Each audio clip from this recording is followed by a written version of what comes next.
Meus irmãos, a graça e a paz do Senhor Jesus, sejam todos bem-vindos para os atos de adoração nessa tarde.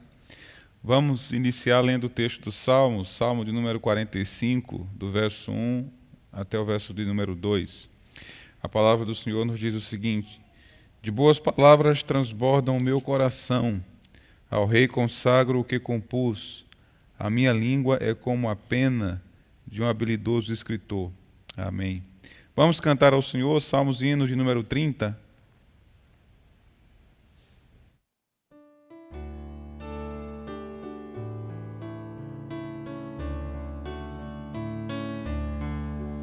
Venho Todo-Poderoso, adorável Criador, Pai eterno e glorioso, vem revela o teu amor.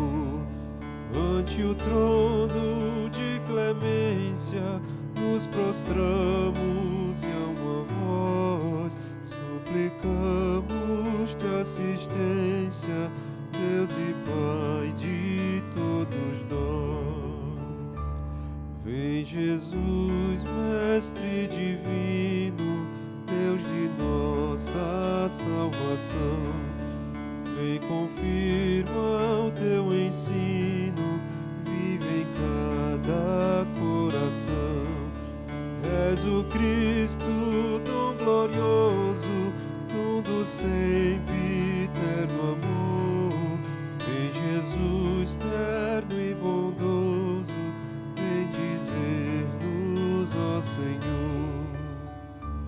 Vem Espírito da graça, nosso culto abençoar. Deus consolador enlaça teus fiéis neste lugar.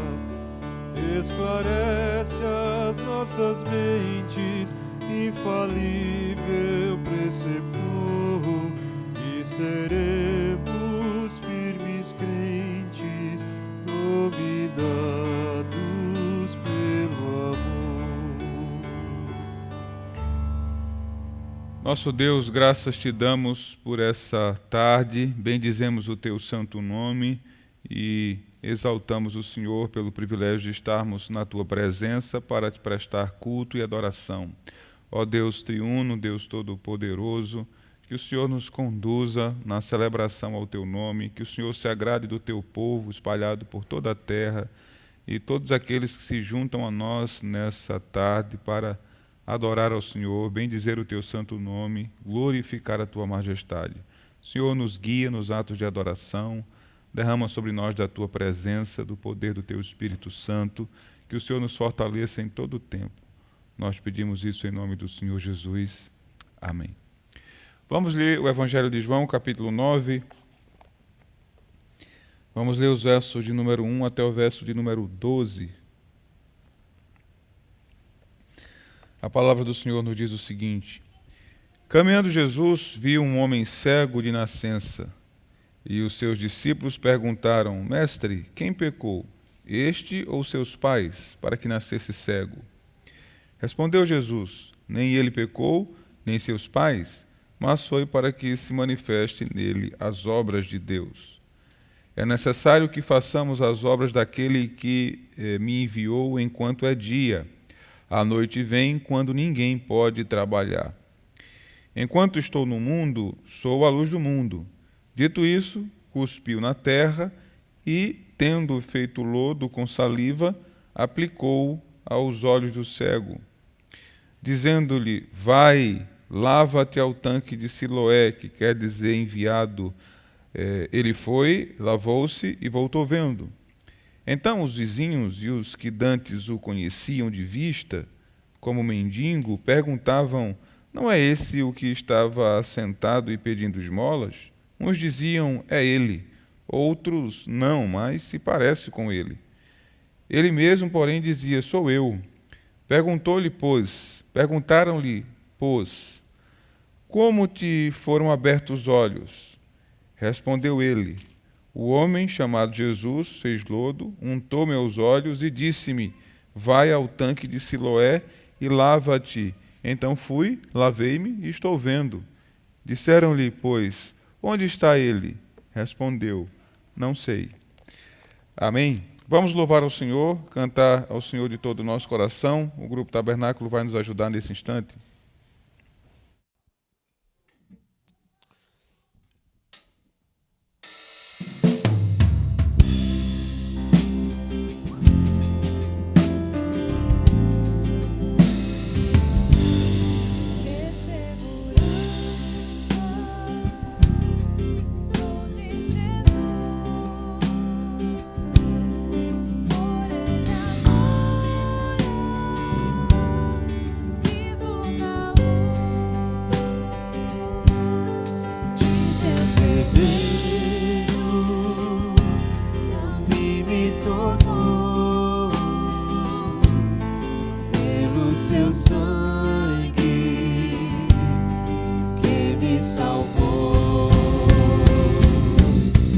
Canta minha alma, canta ao Senhor as maravilhas do seu amor. Canta minha alma, canta a Jesus, por Ele na luz.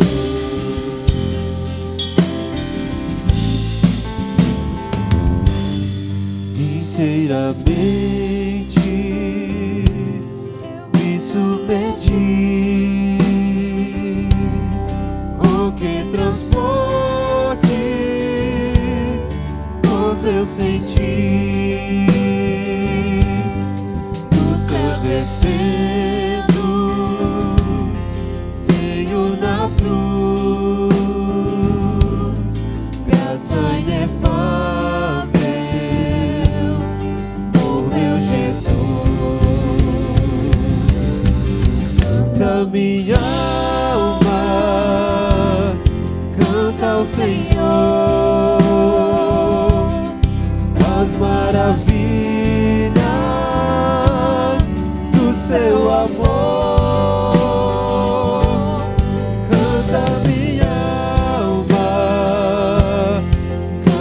Jesus, por Ele vives hoje na luz.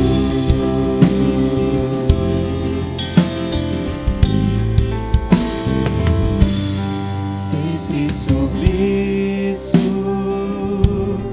quero viver Sua vontade, fazer, rejubilando a todos contar que meu Jesus veio salvar. Canta minha alma, canta ao Senhor as maravilhas do seu amor. Canta minha alma, canta Jesus, por Ele vives hoje na luz.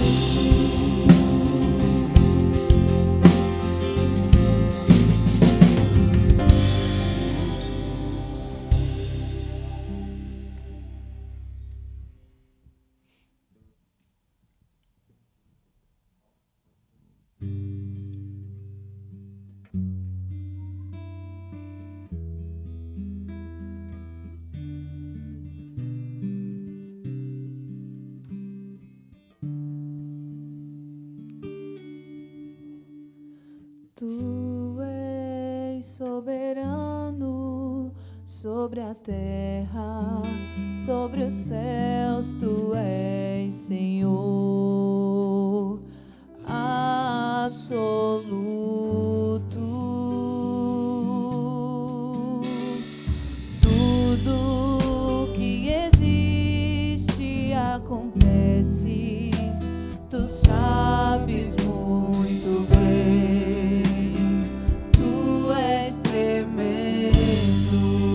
és soberano. Tu és soberano sobre a terra, sobre os céus, tu és Senhor absoluto.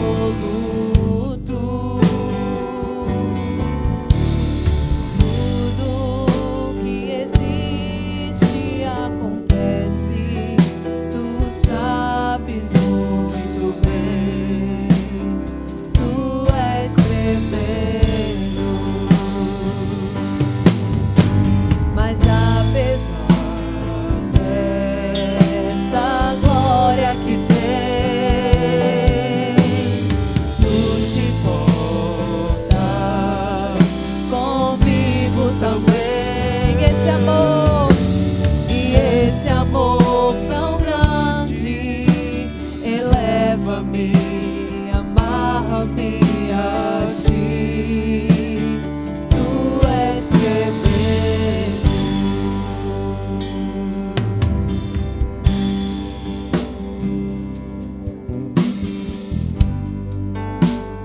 Tu és, Senhor, tu és soberano sobre a terra, sobre os céus, tu és Senhor absoluto. Tudo que existe acontece, tu sabes muito bem. Tu és tremendo, mas apesar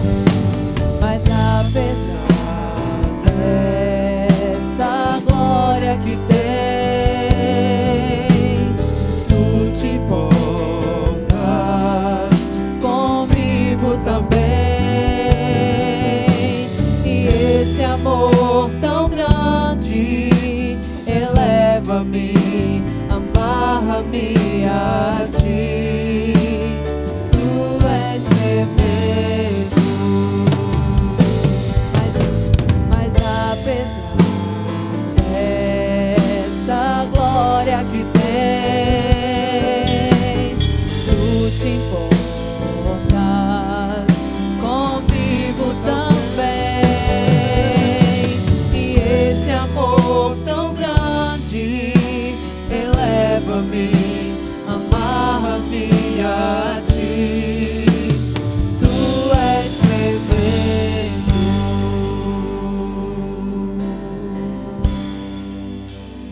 Tu és tremendo.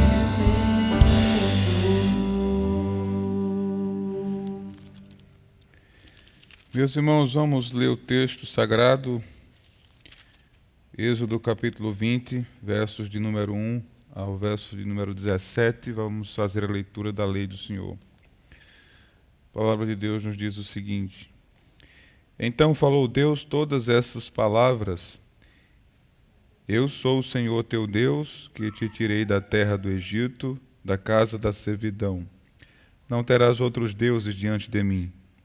Não farás para ti imagem de escultura, nem semelhança alguma do que há em cima nos céus, nem embaixo na terra, nem nas águas debaixo da terra. Não as adorarás, nem lhes darás culto, porque eu sou o Senhor teu Deus, Deus zeloso, que visito a iniquidade dos pais nos filhos, até a terceira e quarta geração daqueles que me aborrecem, e faço misericórdia até 1000 gerações daqueles que me amam e guardam os meus mandamentos. Não tomarás o nome do Senhor teu Deus em vão, porque o Senhor não terá por inocente o que tomar o seu nome em vão. Lembra-te do dia do sábado para o santificar. 6 dias trabalharás e farás toda a tua obra. Mas o 7º dia é o sábado do Senhor teu Deus. Não farás nenhum trabalho, nem tu, nem o teu filho, nem a tua filha, nem o teu servo, nem a tua serva, nem o teu animal, nem o forasteiro das tuas portas para dentro. Porque em 6 dias fez o Senhor os céus e a terra, o mar e tudo o que neles há. E ao 7º dia descansou. Por isso o Senhor abençoou o dia do sábado e o santificou. Honra teu pai e a tua mãe, para que se prolongue os teus dias na terra que o Senhor teu Deus te dá.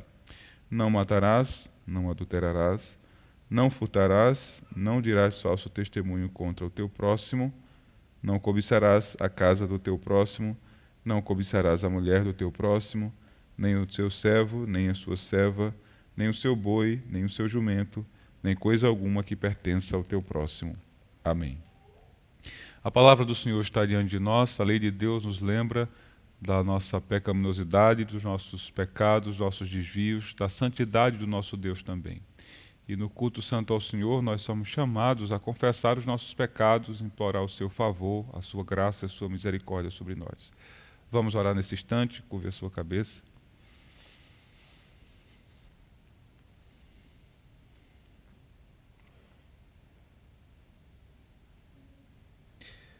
Ó Santo Deus, tenha misericórdia de nós, meu Senhor. Tenha compaixão do teu povo, Senhor, que busca a tua face nesse instante. Senhor, nós confessamos a ti os nossos pecados, as nossas falhas.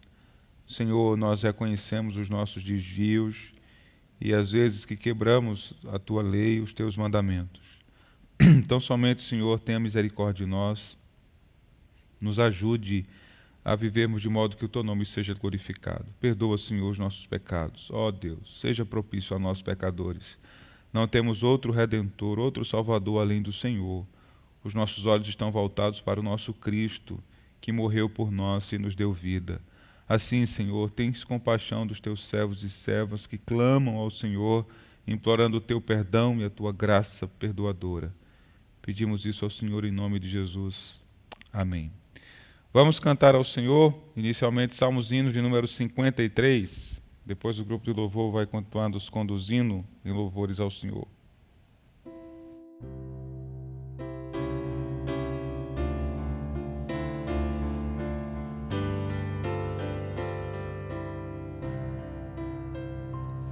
Bem junto ao coração de Deus, há um lugar de paz. Não entra ali tristeza e dor, nem tentação falaz. Jesus, em quem confio, é para mim e os seus, caminho sempre aberto ao coração de Deus. Bem junto ao coração de Deus, há um lugar de luz que nasce boa e salutar nos braços de uma cruz. Jesus, Cordeiro Santo, guarda os remidos seus, felizes achegados ao coração de Deus. Bem junto ao coração de Deus, há um lugar de amor que toda culpa vem cobrir ao pobre pecador. Ó coração, atende, cessa os penares teus, com Cristo estando junto ao coração de Deus.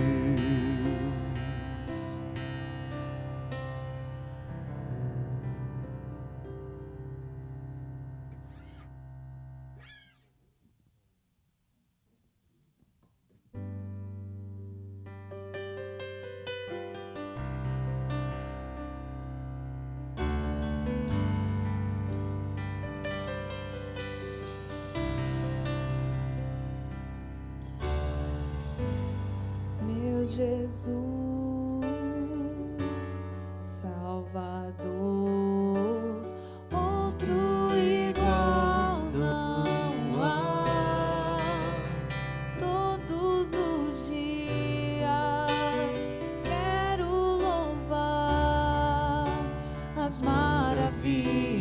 de teu amor.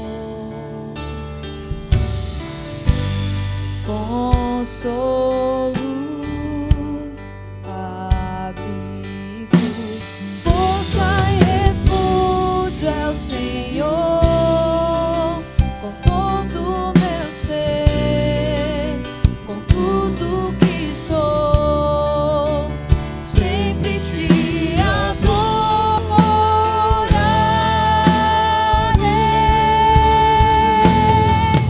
Aclame ao Senhor toda a terra e cantemos, poder, majestade, louvores ao Rei.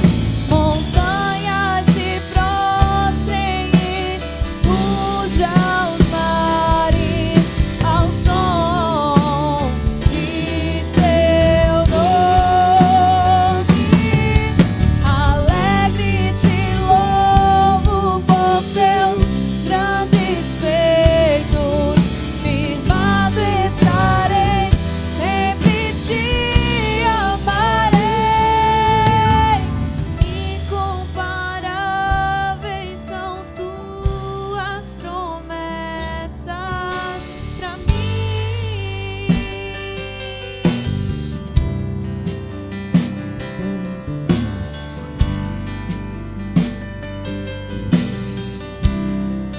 Ó Senhor, Tu és o nosso Salvador, meu Jesus, Salvador. Outro igual não há. Todos os dias quero louvar as maravilhas de teu amor.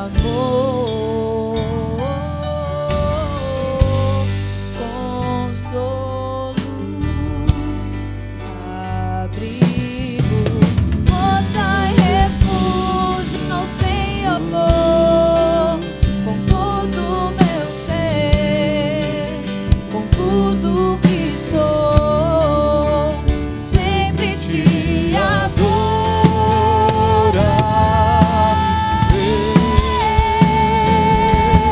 Aclame ao Senhor toda a terra e cantemos, poder, majestade, louvores ao Rei. Montanhas se prostrem e ruja os mares ao som de teu nome. Alegre te louvo por teus grandes feitos, firmado estarei, sempre te amarei. Incomparáveis são tuas promessas, incomparáveis são tuas promessas pra mim.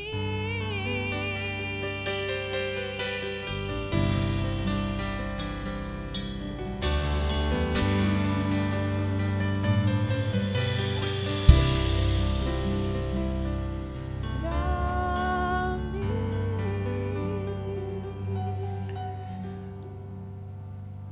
Vamos ao Senhor em oração, meus irmãos, nesse instante. A Ti, ó nosso Deus, toda honra e glória, todo louvor e toda majestade. Bendito seja o Teu nome pelo dia de hoje e por todos os atos de misericórdia que o Senhor tem feito cair sobre nós. Nosso Deus, nós pedimos a Tua bênção sobre os Teus filhos e filhas nesses tempos de aflição que nós estamos atravessando.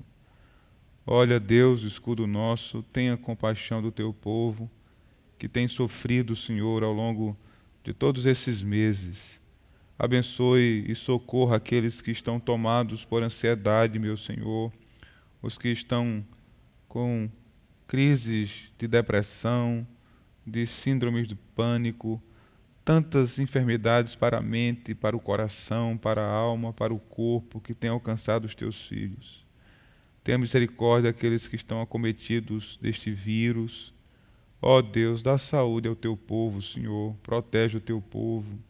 Tenha misericórdia de nós e de nossa vulnerabilidade. Que o Senhor compadeça-se de nós enquanto clamamos ao Senhor pelo seu socorro.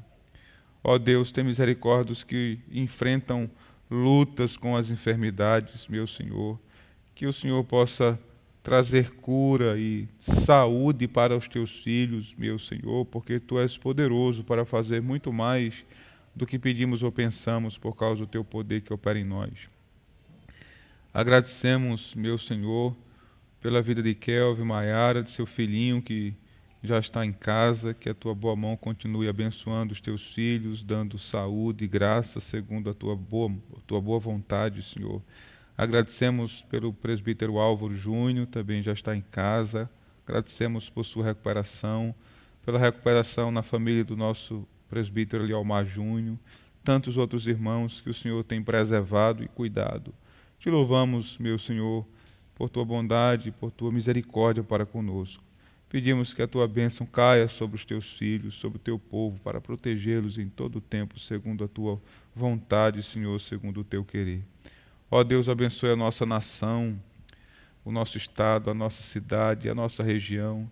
Tem misericórdia desse país, Senhor, com tantos mortos. Ó Deus, apieda-te das famílias que estão enlutadas, que estão sofrendo, as famílias que estão com seus entes nos hospitais e sofrendo, chorando, temendo a morte. Ó Deus, tu és poderoso, varre esse mal de nossa nação, Senhor.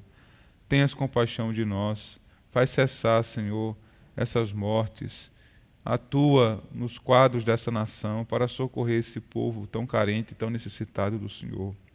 Abençoe as autoridades desse país, dê sabedoria, seriedade, sanidade, responsabilidade, Senhor, para que possam estar combatendo esse mal, conduzindo a nação de maneira adequada, a fim, Senhor, de que obtenhamos socorro e, de fato, o nosso coração sossegue no Senhor. Tem misericórdia de nós, Senhor. Derrama sobre nós a tua graça e a tua bênção. Abençoa essa igreja, cada família dessa igreja, cada casal, os pais, os filhos. Abençoa os idosos de nossa igreja, que estão tão ansiosos, aflitos, desejando estar na tua presença. Ó Deus, dá ao teu povo a oportunidade de estar reunidos presencialmente, celebrando ao teu santo nome, com segurança, para o louvor da tua glória. Nós pedimos isso em nome do Senhor Jesus. Amém. Vamos ler o livro do Êxodo, capítulo de número 35, e o verso de número 5. A palavra do Senhor diz: tomai do que tendes uma oferta para o Senhor, cada um de coração disposto, voluntariamente atrará por oferta ao Senhor ouro, prata e bronze. Amém. Meus irmãos, em nosso culto público, nós também reservamos um tempo para servir ao Senhor com os nossos dízimos e ofertas. Você que nos visita ou que nos acompanha aí, através da internet, não tem nenhuma obrigação de participar. Esse é um dever nosso, dos membros e congregados de nossa igreja aqui. Mas se você desejar participar, é o Senhor quem vai lhe abençoar. Você pode observar na tela de seu aparelho o número da conta da igreja, o Pix. Se você deseja participar conosco, é o Senhor quem vai abençoar a sua vida. Vamos louvar ao Senhor nesse instante?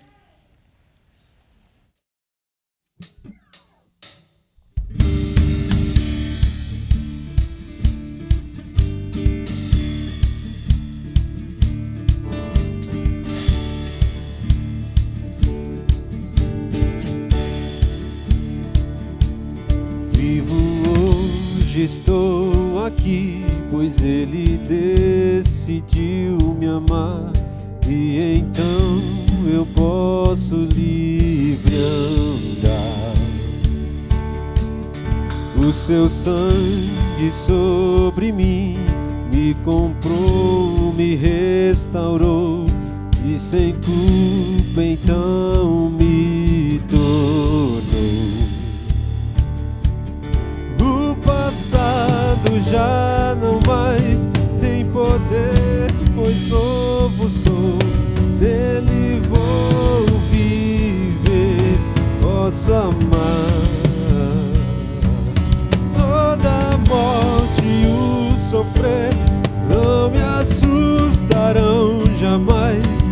pois foi Ele quem venceu em meu lugar.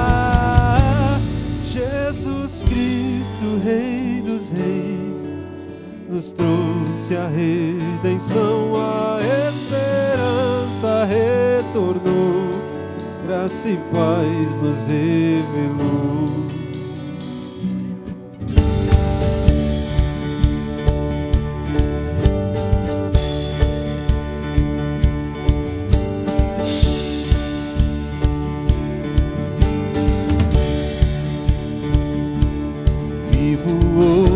Estou aqui, pois Ele decidiu me amar, e então eu posso livre andar.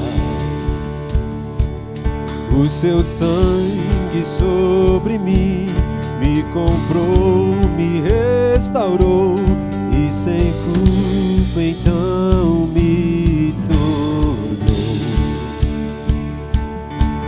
O passado já não mais tem poder, pois novo sou, nele vou viver, posso amar. Toda morte e o sofrer não me assustarão jamais, pois foi Ele quem venceu em meu lugar.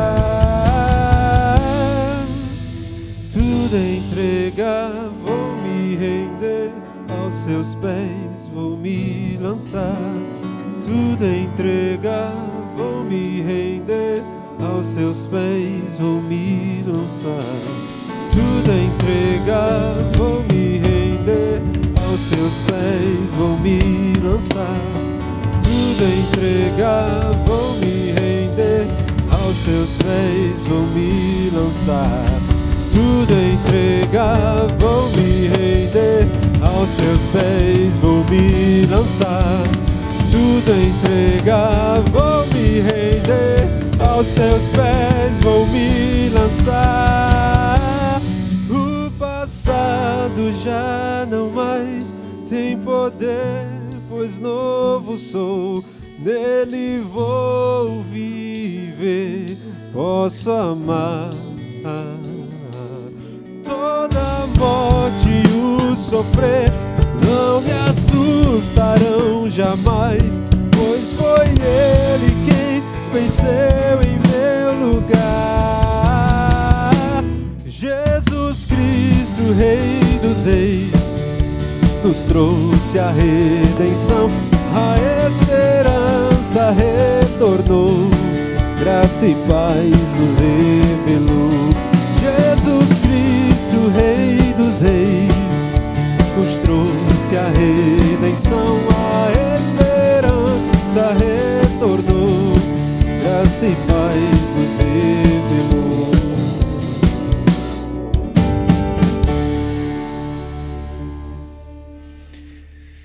Graças te damos, Senhor, por esse tempo de comunhão. Graças te damos pelas contribuições que expressam a tua provisão sobre nós e a liberalidade do coração dos teus filhos. Senhor, abençoa essas contribuições, abençoa aqueles que puderam participar conosco, também aqueles que não puderam. Que o Senhor supra as suas necessidades, cada uma delas em Cristo Jesus, o nosso Senhor. Pedimos que o Senhor abençoe o conselho desta igreja, dando sempre sabedoria, seriedade e transparência na administração desses recursos, para que o teu nome seja sempre honrado em nosso meio, também através dessa prática. Te pedimos isso em nome do Senhor Jesus. Amém. Vamos ouvir a palavra do Senhor nesse instante?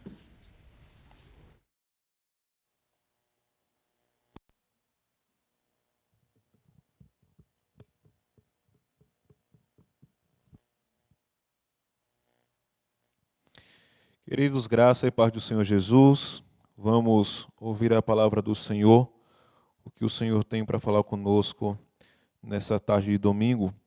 Abra sua Bíblia na primeira carta de Paulo aos Tessalonicenses, primeira carta de Paulo aos Tessalonicenses, capítulo 1. Primeira carta de Paulo aos Tessalonicenses, capítulo 1. 1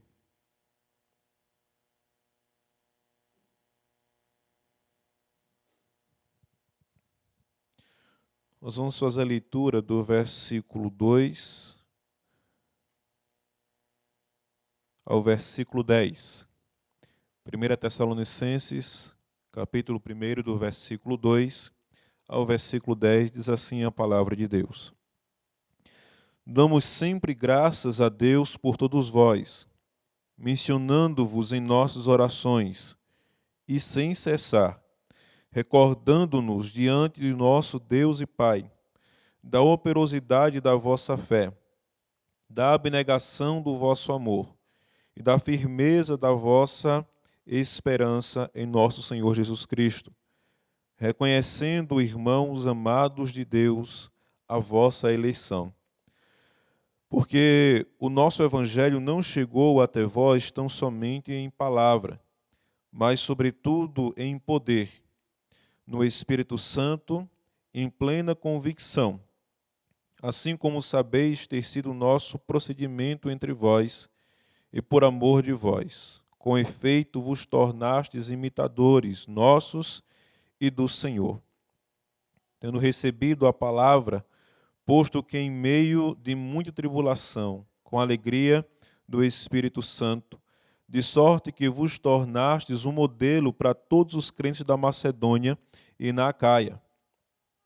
Porque de vós repercutiu a palavra do Senhor, não só na Macedônia e Acaia, mas também por toda parte se divulgou a vossa fé para com Deus, a tal ponto de não termos necessidade de acrescentar coisa alguma, pois eles mesmos, no tocante a nós, proclamam que repercussão teve o nosso ingresso no vosso meio, e como deixando os ídolos vos convertestes a Deus, para servirdes o Deus vivo e verdadeiro, e para guardardes dos céus o seu Filho, a quem ele ressuscitou dentre os mortos, Jesus, que nos livra da ira vindoura. Ó Senhor Deus e Pai, muito obrigado ao Senhor por esse momento de culto que podemos celebrar a Ti. Pedimos a Tua graça sobre nós, nos encha, ó Pai, com o Espírito Santo de Deus por meio da Tua palavra, nos venha invadir com a Tua palavra e que gere vida em nosso coração. Ó Deus, em nome de Jesus, que o Senhor venha direcionar a nossa visão, a nossa mente. Direciona-nos, ó Pai, a Tua presença. Em nome de Jesus. Amém. Queridos, quando nós tratamos dessa igreja em especial, é uma igreja que quando se começa a meditar sobre ela, é uma igreja empolgante em ver sua história, em ver a maneira como ela surgiu. É uma igreja que quanto mais você lê o livro de Tessalonicenses, a carta, mais empolgado você fica em perceber a maneira como Deus operou, a maneira como Paulo operou naquele lugar. Esse momento em que eles encontram a porta aberta para pregar o evangelho em Tessalônica, é o momento em que eles saem da prisão de Filipos e caminhando a passos um pouco vagarosos, mas chegam a Tessalônica e lá o Senhor rapidamente faz surgir uma igreja. É lá onde o Senhor rapidamente implanta o evangelho no coração daquele povo. De maneira impressionante, Paulo ele é um canal efetivo de salvação em massa naquele lugar. Isso acontecia por várias vezes, desde Atos dos Apóstolos, como nós ouvimos a pregação de Pedro, e seguindo os textos e capítulos de Atos, isso acontece com certa frequência. Quando quase 3.000 pessoas se convertem, capítulos à frente, quase 5.000 pessoas se convertem, mas alguns capítulos à frente, quase 8.000 pessoas se convertem. Alguns capítulos à frente, eles não contam mais, eles só dizem que vai se multiplicando o número de salvos. E alguns religiosos começam a ter a fé em Cristo para os seus corações. Esse evangelho começa a se expandir entre os gentios. E aqui é uma dessas experiências em que a igreja ela cresce de maneira assustadora. Se firma a igreja em Tessalônica, e aí, queridos, essa igreja é uma igreja que não apenas tem um início, extraordinário, mas é uma igreja que tem um exemplo, que tem uma vida de maneira extraordinária. É impactante ver como o exemplo dessa igreja serve para a região da Macedônia, da Acaia, para outras igrejas e para outros irmãos firmarem os seus passos no Evangelho. Quando você observa a maneira como tudo aconteceu, em um tempo em que não havia YouTube para a gente pregar, e quem quisesse acessar o YouTube ou as redes sociais, Instagram, enfim, pudesse ver uma pregação da igreja, pudesse ver uma atividade da igreja, pudesse fazer uma propaganda das atividades, né, departamentais, se houvesse. Então, não tinha tudo isso que a gente se une hoje para propagar o Evangelho. Não é uma igreja que tem suas atividades propagadas nas redes sociais, ou em cartazes, ou qualquer coisa que seja. Não havia um departamento de mídia nessa igreja. Mas era uma igreja que, de uma maneira extraordinária, foi canal de bênção. Testemunho era o único meio de que o povo soubesse a história dessa igreja. A mídia daquele tempo era o testemunho da vida da igreja. Portanto, quando nós falamos da igreja de Tessalônica, estamos falando de uma igreja que dá vontade de você conhecer sua história, como surgiu, dá vontade de você conversar com os irmãos, dá vontade de você caminhar com ela, dá vontade de você estar nela, dá vontade de você, se houvesse hoje essa igreja, dá vontade de você entrar no carro e tomar um café com tapioca, comendo com eles, para ouvir os testemunhos, para saber o que acontecia naquela igreja e para ouvir a fé daqueles irmãos, a empolgação que eles tinham. Como isso, queridos, era animador para os apóstolos, como isso era animador para a liderança. Essa carta, ela não é uma carta enviada para corrigir a igreja, mas é uma carta enviada como relatório de uma viagem que Timóteo fez àquela igreja. No capítulo 3, nós vamos encontrar isso. No capítulo 3, versículo 6.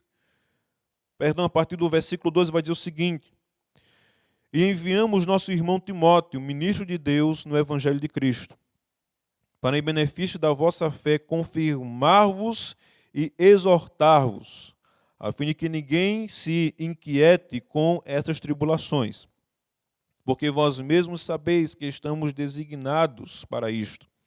Pois quando ainda estávamos convosco, predissemos que íamos ser afligidos, e que de fato aconteceu e é do vosso conhecimento. Foi por isso que, já não mais sendo possível continuar esperando, mandei indagar o estado da vossa fé, temendo que o tentador vos provasse e se tornasse inútil o nosso labor. Agora, porém, com o regresso de Timóteo, vindo do vosso meio, trazendo-nos boas notícias da vossa fé e do vosso amor, e ainda de que sempre guardais grata lembrança de nós, desejando muito ver-nos, como aliás também nós a vós outros. Era uma igreja que amava os seus pastores, era uma igreja que tinha boas expectativas de rever a sua liderança, uma igreja que ela acolhia os seus obreiros, uma igreja que tratava os seus obreiros com amor. Não somente eles também acolhiam com mansidão a palavra daqueles que estavam ali pregando, eram aqueles que estavam ali na expectativa de revê-los mais uma vez, de revê-los quantas vezes puderem ir até Tessalônica. Era uma igreja empolgante de você fazer parte dela. Mas quando Paulo ele escreve essa carta, ele agradece ao Senhor. E ele fala isso com muito entusiasmo. No versículo 12 ele vai dizer: dando sempre graças a Deus por todos vós, mencionando-vos em nossas orações sem cessar. Essa igreja fazia parte do coração do apóstolo Paulo. Estava o coração do apóstolo Paulo. Essa igreja tinha 3 virtudes essenciais para que uma igreja, de maneira simples, ela possa ser extraordinária. De maneira simples, ela possa ser testemunho fiel, não só para a comunidade onde ela vive, mas testemunho fiel para qualquer pessoa que olhar para ela e dizer assim: eu queria um modelo de igreja, eu queria perceber como a igreja deve andar, como ela deve caminhar. Essa igreja era a igreja de Tessalônica, essa igreja era a igreja que Paulo havia plantado ali pelo poder do Evangelho na cidade de Tessalônica. As 3 virtudes que nós encontramos na igreja é fé, amor e esperança. Esses três pilares não aparecem apenas aqui. Paulo, na igreja em Corinto, ele vai dizer que esses pilares são essenciais para a igreja: fé, esperança e amor. Quando nós vamos para esta igreja, percebemos que exatamente esses três pilares que são exortados lá em Corinto são os três pilares amados por essa igreja, vividos por essa igreja, que fazem dessa igreja uma igreja extraordinária. Ele vai dizer o seguinte, então, que esses pilares, eles não são apenas pregados pela igreja.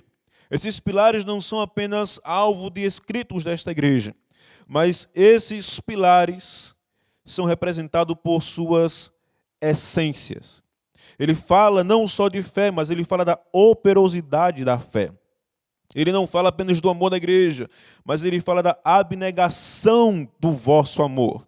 Ele não fala apenas da esperança da igreja, mas ele fala da firmeza da esperança daquela igreja. Logo, nós podemos entender que, de maneira essencial, uma fé deve ser operante, o amor deve ser abnegado e a esperança deve ser firme.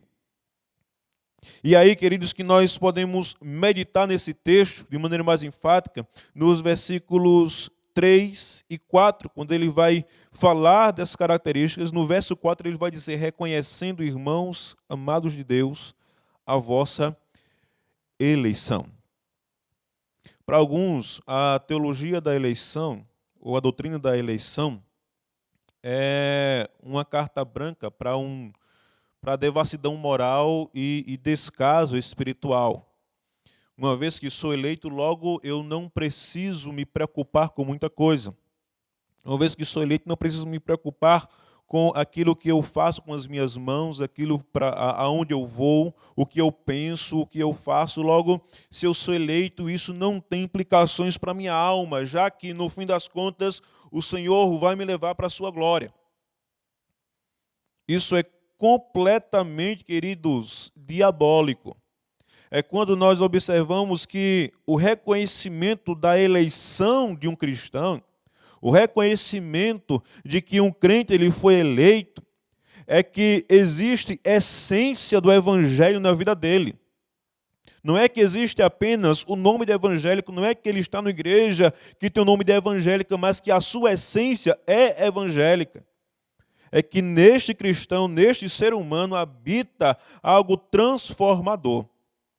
E é aí que nós podemos perceber claramente que o reconhecimento da salvação desses irmãos dessa igreja se dá por meio de pontos essenciais, como a operosidade da fé. Uma fé que não é apenas pregada. A palavra operosidade aqui fala de labuta, labor, literalmente trabalho, suor. Aquilo que esgota, aquilo que é resultante do meu esforço. Logo, a fé que opera em mim, a fé que opera em mim para a salvação, é a fé que opera através de mim para as boas obras. Essa igreja ela foi alcançada de uma maneira muito clara, quando no versículo 9, ele vai dizer o seguinte: pois eles mesmos, no tocante a nós, proclamam a repercussão que teve o nosso ingresso em vosso meio, e como deixando os ídolos vos convertestes a Deus, para servirdes o Deus vivo e verdadeiro. Tessalônica estava a cerca de 80 quilômetros de uma das capitais mais idólatras da época. E naquele ambiente em que a vida gira em torno da idolatria, e a gente acontece muito conosco que pelo excesso das coisas a gente acha que é normal. Pelo excesso, hoje pela manhã o pastor Tomás falava, é uma cultura de tanta sensualidade que pelo excesso disso a gente acha que isso é normal. Pelo excesso das coisas a gente acaba pensando que isto é completamente normal. Pelo excesso dos deuses, pelo excesso dos ídolos. O povo pode achar isso normal, queridos, mas esta igreja que é alcançada pelo Evangelho é a igreja que funciona fora da caixinha, daquela comunidade. É uma igreja que trabalha sem precisar sacrificar deuses. É uma igreja que ela serve não por barganha com o seu Deus. É uma igreja que ela não tenta alcançar a salvação, mas ela crê naquilo que o Senhor já concedeu a ela. É uma igreja que ela foi alcançada de maneira tão essencial que eles colocam aqui, deixando os ídolos e vos convertestes a Deus para servirdes o Deus vivo e verdadeiro. É uma fé operosa, opera. É uma fé que faz a igreja movimentar-se, é uma fé que faz a igreja não apenas crer, mas é uma fé que faz a igreja fazer alguma coisa. Sobre isso, o texto de Tiago é muito claro. Na carta de Tiago, capítulo 2, versículo 14, observe bem. Ele vai dizer o seguinte: meus irmãos, qual é o proveito se alguém disser que tem fé, mas não tiver obras?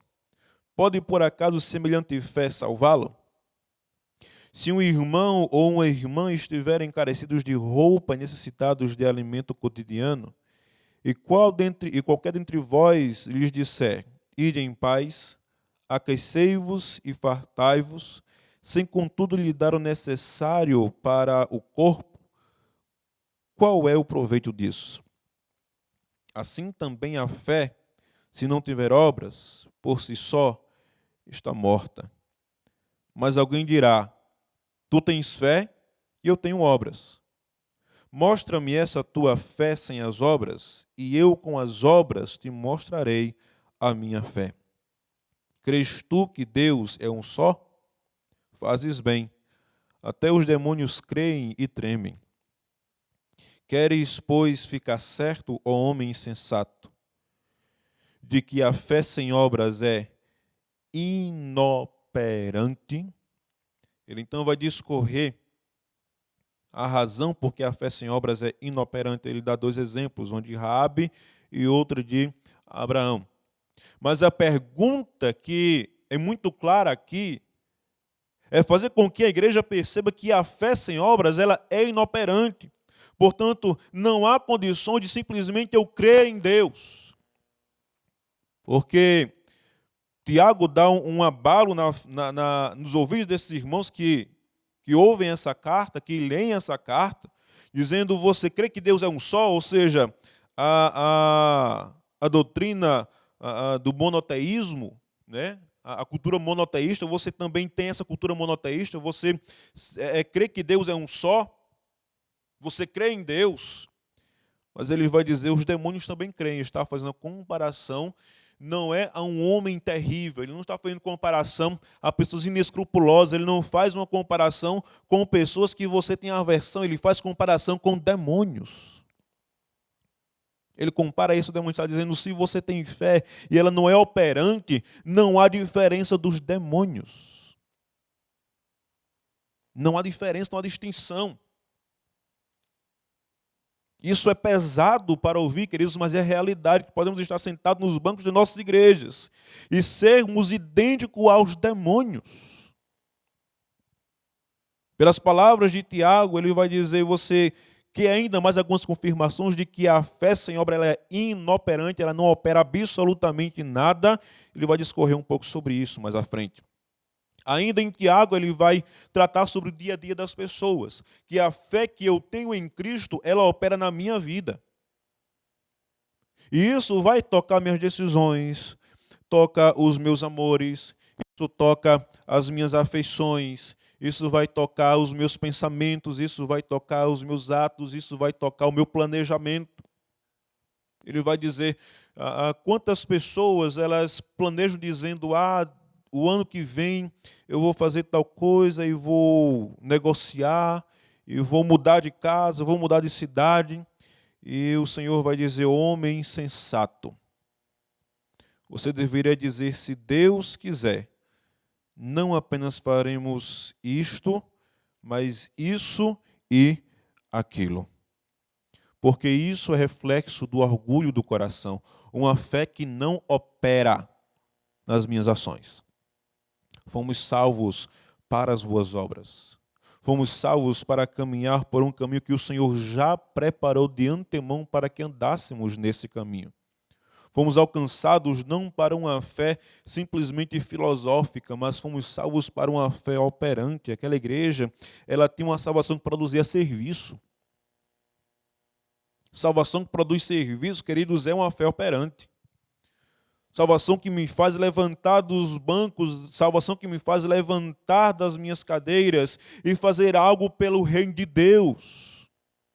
Entender que eu não posso permanecer parado diante de tão grande salvação, como disse o escritor aos Hebreus, como negligenciar tão grande salvação? Como a gente pode negligenciar esta salvação tão abundante, essa salvação que empenhou atitudes, ações, que empenhou um projeto eterno do próprio Deus? Será que essa fé, ela não deve ser operante, não deve ser operosa no meio da igreja de Cristo? No texto de Tessalonicenses, no versículo 8, ele fala sobre isso. Porque de vós repercutiu a palavra do Senhor, não só na Macedônia, mas Acaia, mas também por toda parte divulgou a vossa fé para com Deus. No capítulo 3, versículos 2, Paulo tem uma preocupação e ele envia Timóteo para benefício da fé daquela igreja. Portanto, essa fé operosa é uma fé regulada pela palavra de Deus. Uma fé operosa é uma fé que recebe com mansidão a palavra de Cristo. É a fé que recebe não só as palavras benditas de consolo, mas também as exortações bondosas do próprio Deus. É essa fé que está aberta somente à palavra de Deus e por meio dela é capaz de gerar vida cotidiana. Uma fé que opera nas minhas decisões, nos meus amores, nas minhas afeições, que opera na minha vida cotidiana, que opera no meu trabalho, que opera na minha escola, que opera na minha vida por completo. Não é a fé da caixinha de bênção que eu, quando passo pela tribulação, vou lá, pego para realizar alguma coisa. Não é a fé que eu fico lá esperando quando a coisa está ruim, quando alguma coisa sai do lugar, quando o milagre precisa acontecer, quando eu preciso de algo extraordinário, eu vou lá, tiro da caixinha para usá-lo como meu amuleto de sorte, como uma figa pendurada no chaveiro. Uma fé operante, queridos, é uma fé que faz parte da vida do crente. No capítulo 3, versículos 5 e 7, ele vai dizer o seguinte, versículo 7, sim, irmãos, por isso fomos consolados acerca de vós pela vossa fé. É uma igreja de fé operante. Não era igreja autoproclamada. Não era aquela igreja simplesmente que dizia eu sou igreja, mas era aquela igreja que depois de um relatório de Timóteo, depois de Paulo ter passado por lá, depois de ter um pente fino passado pela igreja, Paulo vai dizer, eu não consigo orar sem pensar em vocês. E essa igreja certamente fortalecia a fé do apóstolo Paulo. Depois de um ano que passou por tanta tribulação com as igrejas, olhar para a igreja de Tessalônica era um alívio para a alma daquele pastor. Era um alívio para o coração daquele homem. Eu oro por vocês, dou graças por todos vocês, mencionando-os em orações sem cessar, recordando-nos diante do nosso Deus e Pai, fazer parte das recordações, a lembrança, aquela boa lembrança da igreja de Tessalônica. Uma fé operante, salvação que produz serviço. A segunda essência que ele vai tratar aqui do pilar da igreja não é apenas amor, mas há um amor abnegado. A abnegação, ela fala, não é do costume que nós temos de nos afadigarmos do amor, mas é de nos afadigarmos em amar. Ou seja, nós não nos cansamos. Eu tenho que amar, então isso me cansa. Mas ele vai dizer, eu amo tanto que isso me trouxe uma situação de cansaço. Não é a aversão ao amor ou às pessoas, mas é amar tanto e se afadigar por isso.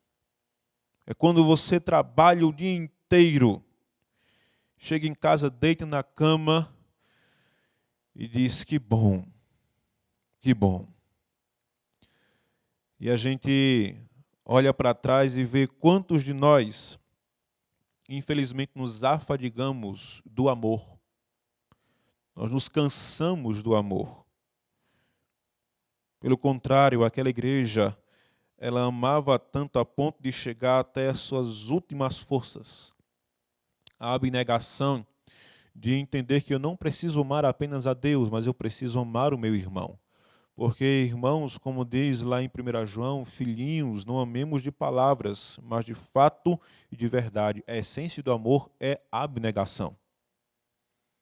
A essência desse pilar é a abnegação. Quando eu amo o outro, assim como eu amo a mim, amarás o Senhor teu Deus com todo o teu coração, com toda a tua alma e com todo o teu entendimento, e ao teu próximo como a ti mesmo. É uma relação direta com o meu amor a mim, ou seja, eu preciso ter o amor abnegado. Amor que venha pregar o evangelho de um Deus que morreu numa cruz por mim. Abriu mão da sua glória, abriu mão dos louvores de muitos, abriu mão da dignidade naquela cruz, abriu mão de tudo aquilo que ele podia receber, porque ele tomou sobre si o que era nosso e colocou sobre nós aquilo que era dele. Nos justificou, nos tornou santos, nos tornou justos, nos tornou filhos. E é aí que nós podemos dizer claramente, não há como escapar de dizer que o amor, ou ele é abnegado, ou ele não é amor. De maneira muito clara e simples, o amor, ele é abnegado, ou ele não é amor. No capítulo 4, versículos 9 e 10, Paulo diz àquela igreja, no tocante ao amor fraternal, não há necessidade de que eu vos escreva, porquanto vós mesmos estáis por Deus instruídos, que deveis amar-vos uns aos outros. Ou seja, queridos, isso revela uma igreja que tinha consciência. É diferente de uma igreja simplesmente que faz a coisa quando alguém está com o olho em cima. É aquela pessoa que se o dono do boi não tiver perto, o olho do dono não estiver perto do boi, o boi não engorda. Aquela igreja tem consciência. A consciência é aquilo que a gente tenta formar nas crianças. Consciência é aquilo que a gente tenta dizer. Às vezes a gente está perto da criança e diz, não faça isso. E ela olha para a gente e tem aquele temor, obediência. Aquele amor ele não faz. Consciência é aquilo que acontece quando a gente não está presente, quando a gente não está com os olhos nela. Consciência é aquilo que quando não está nenhum olho sobre a criança, ela diz, eu não vou fazer isso. E ela chega a refletir sobre as suas atitudes. Isso é consciência. Precisamos, queridos, sair deste âmbito simplesmente de estar sobre os olhos do dono para poder engordar o boi, e irmos para o âmbito da consciência formada cristã, que não ama simplesmente porque alguém manda amar, mas ama porque é capaz de olhar para a cruz e refletir sobre o amor de Deus por nós. Isso é consciência.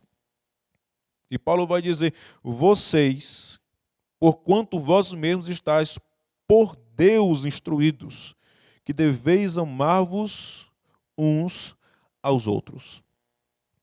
Não adianta você receber o irmão e dizer, ô meu irmão, eu vou orar para que o Senhor tire esse espírito de fome de você. Não adianta você orar para Deus tirar esse espírito de fome, porque não vai sair a fome da pessoa. O frio não vai passar. A carência dele não vai ser suprida. E este amor é exatamente este amor abnegado. Quando abrimos mão não daquilo que sobra para nós. Não é do tempo que sobra, se sobrar um tempo eu vou servir, sobrar um tempo eu vou cuidar, sobrar um tempo eu vou fazer. Não, é amor abnegado. Eu vou abrir mão daquilo que é meu, do meu tempo, dos meus bens, abrir mão às vezes de algo que é meu para poder suprir a necessidade do outro. Isso é amor abnegado. Abrir mão do meu tempo para ouvir fulano, ouvir o irmão cicrano. onde eu preciso, inevitavelmente, cumprir o meu chamado como cristão, de negar a mim mesmo. É quando eu preciso abrir mão de coisas que eu tenho em tanta abundância, enquanto alguns estão simplesmente padecendo a míngua ao meu lado. Quando a Bíblia nos chama a responsabilidade de amar a Deus acima de todas as coisas, ele vai dizer que se eu digo que amo a Deus, se eu digo que eu sou servo de Deus, mas eu não amo os meus irmãos, nem sirvo aos meus irmãos, eu sou um mentiroso. Portanto, aquele que se diz servo de Deus, deve ser servo dos homens também, para que assim se confirme que ele é servo de Deus.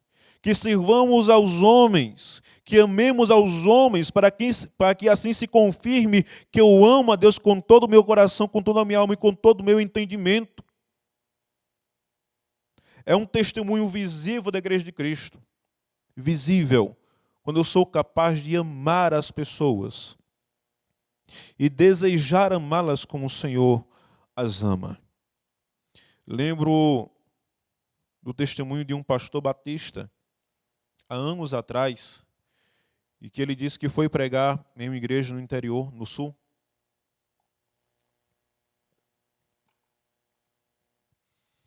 E ficou hospedado num hotel. Ele, muito tarde da noite, não conseguia dormir. Desceu do hotel e foi até uma loja de conveniência, um posto de combustível que tinha ao lado do hotel e a conveniência do posto de combustível. Chegando nessa conveniência, ele comprando algumas coisas, vendo algumas coisas para ele. Então entraram duas mulheres. Essas mulheres eram prostitutas, elas estavam ali há mais ou menos 3 horas da madrugada, disse ele. Às 3 horas da madrugada, entraram elas ali, já estava chegando ao fim do turno de trabalho, de vender o corpo delas, o trabalho delas. E aí, uma comentando para a outra, dizendo, você sabia que amanhã é meu aniversário? E a outra respondeu, tá certo, e você quer que eu faça o quê?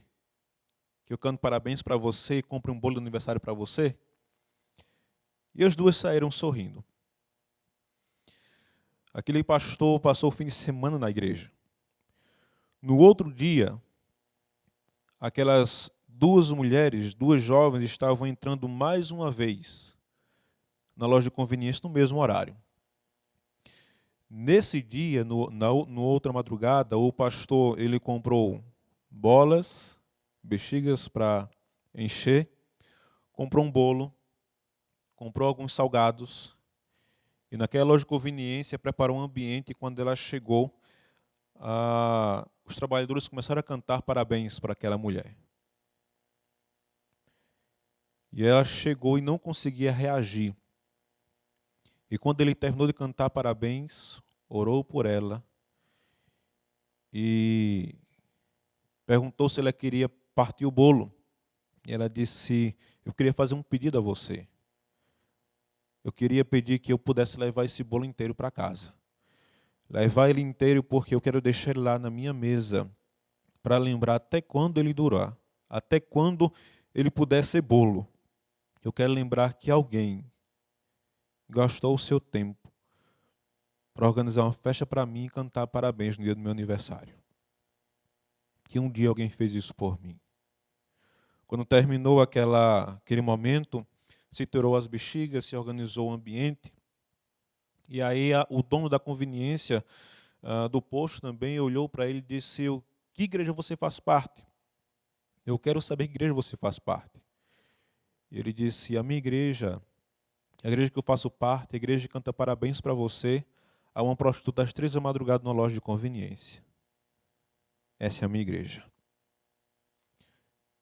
Qual é a sua igreja? Quando nós temos condições de ter um amor abnegado por aqueles que têm escassez não apenas de corpo, mas de alma, de ouvir falar do amor de Cristo, de ouvir falar do Evangelho da salvação. De que igreja você faz parte? A abnegação do amor revela naquela igreja, uma igreja que não vivia para si mesmo, mas vivia para a mutualidade. Vivia para o reconhecimento de que o outro era superior E que este reconhecimento de que o outro é superior gerava sustentabilidade na igreja.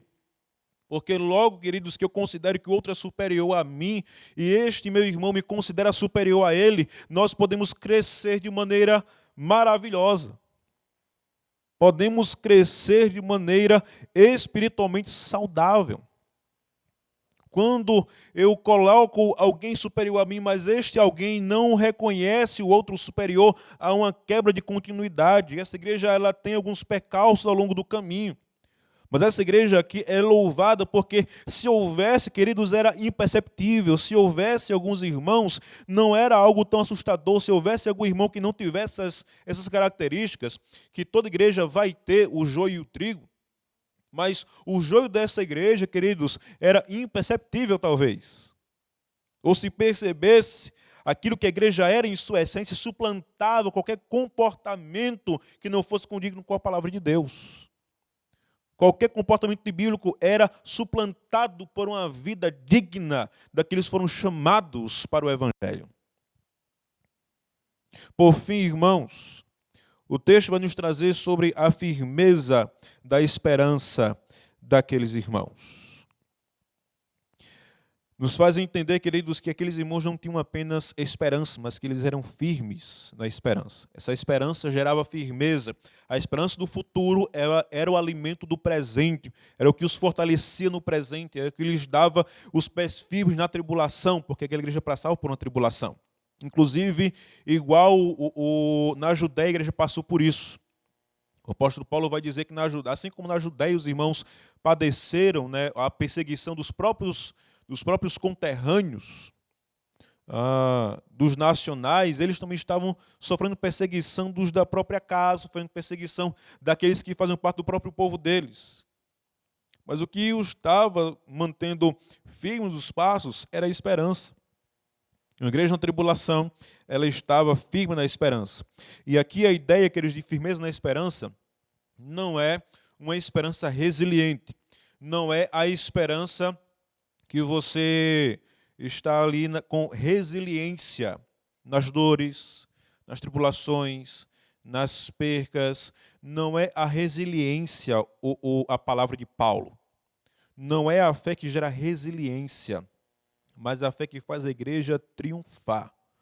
Não é a fé que faz a igreja suportar no canto da parede ali, suportando as dores ali e vencendo dia a dia com muitas dores. Não, Paulo vai dizer que eles estão firmes na esperança. Era uma igreja que não apenas suportava com resiliência, mas era uma igreja triunfante todos os dias contra a tribulação, sobre o pecado, sobre os desvaneios do mundo, sobre a cultura idólatra. Era a esperança que estava para além das suas dores presentes. Era uma esperança que gerava neles triunfo diário. Esperança que lhes fazia chegar em casa satisfeitos pela esperança da salvação. Satisfeitos e alegres, porque assim como Paulo passava pelas tribulações, ele vai dizer a alegria no Espírito Santo. Observe aqui nos versículos, no capítulo 1, versículo 6, quando ele vai dizer, com efeito, vos tornastes imitadores nossos e do Senhor, tendo recebido a palavra, posto que em meio a muita tribulação, com a alegria do Espírito Santo.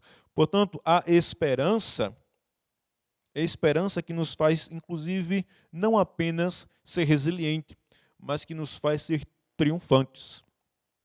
É essa igreja de esperança triunfante que vai conseguir passar por todas as lutas do Apocalipse e conseguir chegar até lá. Essa não é uma igreja resiliente, é uma igreja triunfante. Não é a igreja que simplesmente suporta, mas a igreja que triunfa é a igreja de Cristo. É uma igreja não apenas resiliente, mas uma igreja triunfante para a glória de Deus. Esse é o louvor dessa esperança, que ela nos faz triunfar. Até mesmo sobre o Apocalipse. Se a gente está talvez assustado com a pandemia, imagine quando a coisa começar a arrochar. Imagine quando as dores de parto forem começando a aumentar. Imagine quando o mundo começar a dilatar para a vinda do Messias. o que nos faz entender que a igreja de Cristo sempre será triunfante, não apenas resiliente. Aquela igreja, ela, inclusive no capítulo 4, ela é exortada por Paulo dizendo: não queremos, porém, irmãos, que sejam ignorantes com respeito aos que dormem, para não vos entristecerdes como os demais, que não têm esperança. A exortação de Paulo à igreja, a orientação é para que eles pudessem entender que a esperança, ela nos faz findar a tristeza. A esperança nos faz triunfar sobre ela. Que nós passamos pelo luto, passamos pela perda, nós passamos pelas tribulações, passamos inclusive pela morte, mas de muitos irmãos que estavam ali no meio deles.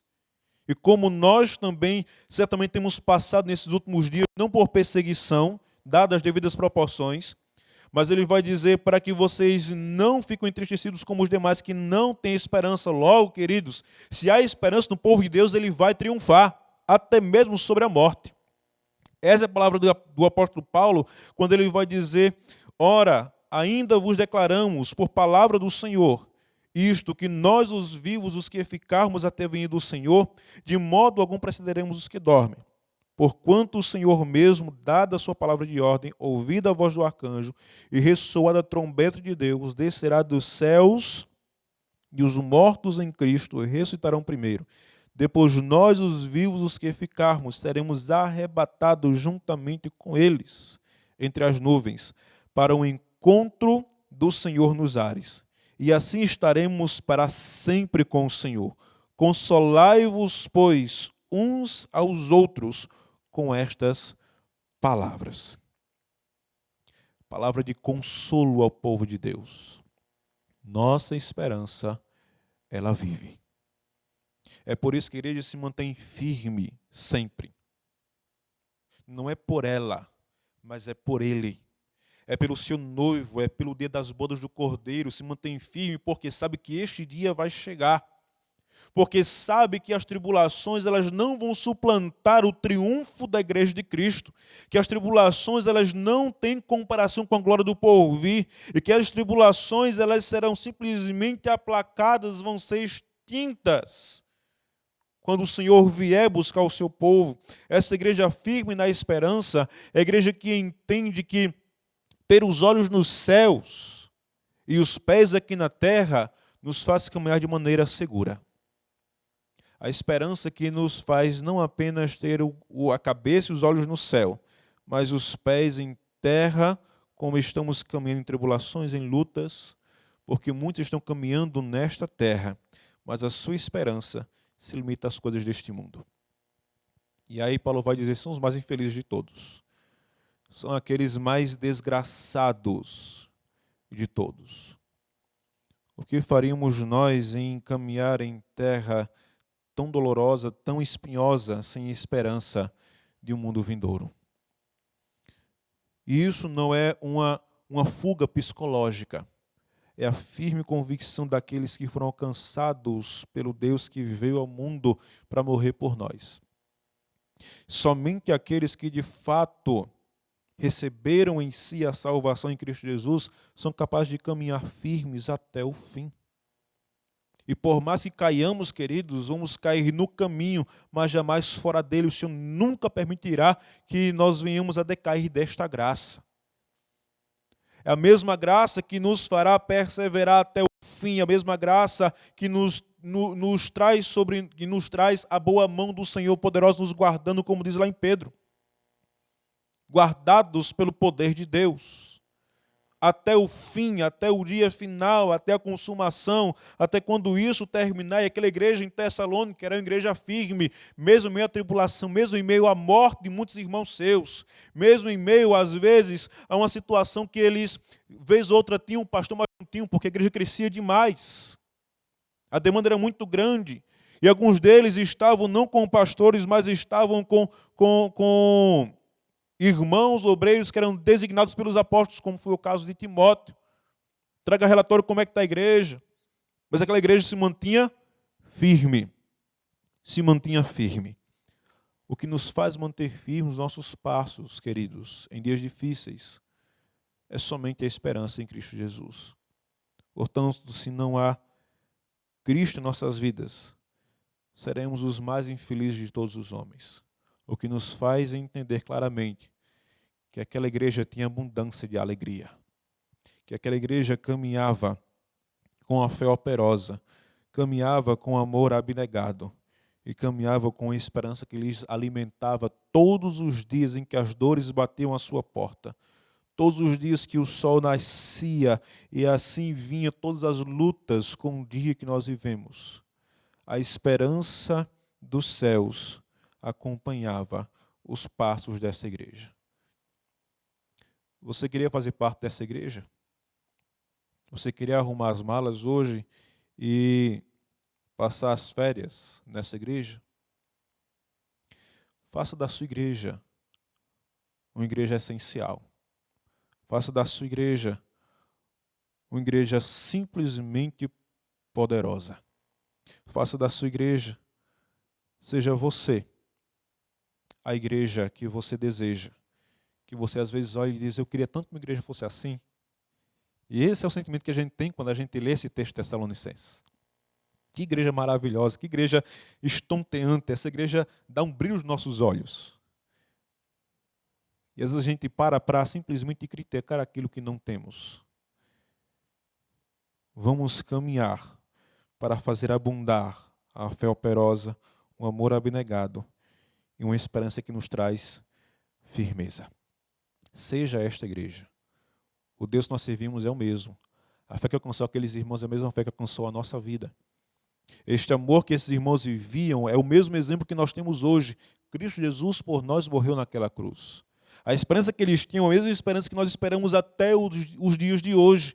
Cristo voltará para buscar a sua igreja. O nosso amado voltará para aqueles que o amam. Como diz lá em Efésios. Graça e paz a todos quantos amam a sua vinda. O amado voltará para aqueles que o amam. Portanto, querido e amado irmão, e você que não faz parte da igreja evangélica, que nos acompanha hoje, talvez você tenha visto muitos testemunhos de igreja, e talvez muitos testemunhos, maus testemunhos tenham corrido por muitos lugares. E talvez a sua desculpa seja para ser crente como fulano, como ciclano, não quero ser.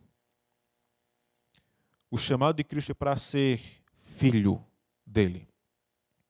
O chamado de Cristo é para que você seja filho de Deus. O chamado de Cristo não é para que você seja como o joio, mas é para que você seja como o trigo, assim como diz a palavra do Senhor. Eles são imitadores, não apenas de boas lideranças, mas imitadores do Senhor. O Senhor te chama a ser filho. O Senhor te chama à salvação. O Senhor te chama a ter esperança. O Senhor te chama a ver que o amor vai muito mais do que simplesmente o amor próprio. Ele lhe chama a perceber que a fé não é um objeto, mas a fé é aquilo que transforma a nossa vida. Entregue a sua vida ao Senhor e você pode experimentar uma vida simples e mesmo assim extraordinária. Que Deus abençoe a sua vida em nome de Jesus. Vamos orar. Eu queria que você na sua casa pudesse orar pela sua igreja. Ore pela sua igreja. Se você sentiu o desejo de estar nessa igreja, ore dizendo, Senhor, faz isso na minha igreja. Na segunda carta de Paulo aos Tessalonicenses, Paulo escreve a carta dizendo, ainda lembrando do amor, da fé, e que isso é crescente no meio de vocês. Você vai dizer, pastor, eu amo essa igreja. Ame mais. Pastor, eu tenho colocado questões da minha vida em relação à fé, eu tenho tentado alinhar e algumas coisas estão alinhadas. Alinhe ainda mais. Eu tenho estado fraco na caminhada, as lutas têm me suplantado em tantas dores. Queridos irmãos, ore mais. Caminhe mais perto com o seu Salvador. Caminhe mais perto com o seu Senhor. Caminhe mais perto com o seu Redentor. Ore nesse momento, diga, Deus, eu quero ser assim. Eu quero ser esta igreja. Ó Deus, querido e amado, queremos te louvar pela tua palavra. Obrigado, Senhor, pelas bênçãos advindas da tua santa palavra, Pai. e que é poder de Deus e que opera transformação tão gloriosa em nossos corações. Ó Senhor, que o Senhor venha ouvir a nossa oração de súplica, Senhor, que queremos fazer ainda mais, ó Pai, pelo Teu reino. Queremos ser tudo aquilo que o Senhor tem para nós, de maneira não apenas linear, mas abundante, que foi para isso que o Senhor nos chamou. Não apenas para sermos constantes, mas abundantes na Tua obra. Não nos chamou apenas para crermos, ó Pai, mas que essa fé opere, ó Pai, através de nós. O Senhor nos amou para poder não apenas compreender o Teu amor, mas para viver o Teu amor. O Senhor nos chamou para uma viva esperança. Portanto, meu Senhor, que o Senhor venha infundir, ó Pai, a Tua palavra em nosso coração, que venhamos ser cheios da alegria do Senhor. Em tempos como esse, ó Pai, em uma realidade difícil de tantos testemunhos terríveis de igrejas que nós ouvimos, ó Pai, ao nosso redor. Que o Senhor venha, ó Pai, santificar o Teu povo, que o Senhor venha erguer a Tua igreja, que o Senhor venha santificar a Tua igreja, que o Senhor venha fazer da Tua igreja, ó Pai, de maneira simples, uma igreja extraordinária, Senhor, para a glória do Teu nome. Aviva-nos, ó Pai, em nome de Jesus. Nos faz ser a igreja que o Senhor nos chamou para ser. Nos faz ser a igreja que o Senhor nos chamou para ser. Em nome de Jesus. Amém. Que o Senhor nos abençoe em nome de Cristo Jesus.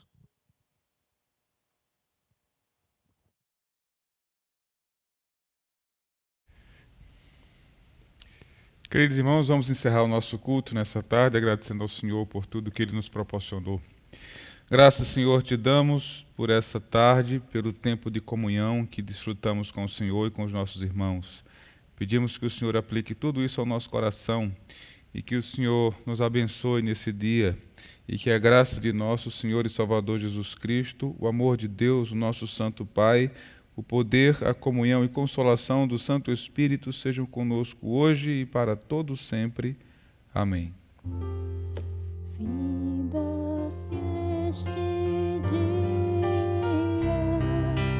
que meu Pai me deu. Sobre as vespertinas cobrem já o céu. Ó Jesus bendito, se comigo estás, eu não temo a noite, vou dormir em paz.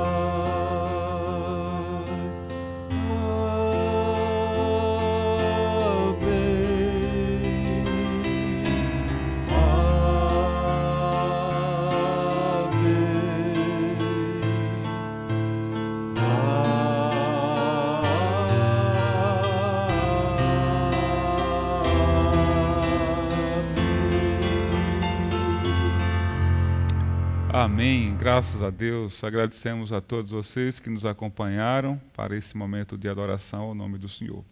Como falamos pela manhã, durante a semana nós não poderemos ter reuniões à noite, como nós vínhamos tendo, reuniões de oração, porque as orientações do governo é que as atividades devem ir até às 18 horas, de modo que fica impraticável nós termos reuniões de oração durante a semana, exceto algumas reuniões que poderão ter à tarde. As irmãs sempre estão se reunindo para tempos de oração à tarde. Então, logo, logo nós estaremos avisando os dias dessas reuniões para aqueles que tiverem disponibilidade de participar, estarem presentes. Porém, no próximo domingo, nós já retornamos com os nossos cultos presenciais pela manhã e à tarde.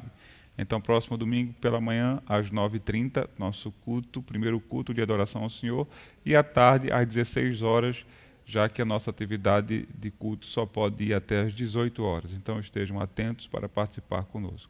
Deus abençoe você, uma semana de muita paz, muita bênção, debaixo da graça de Deus.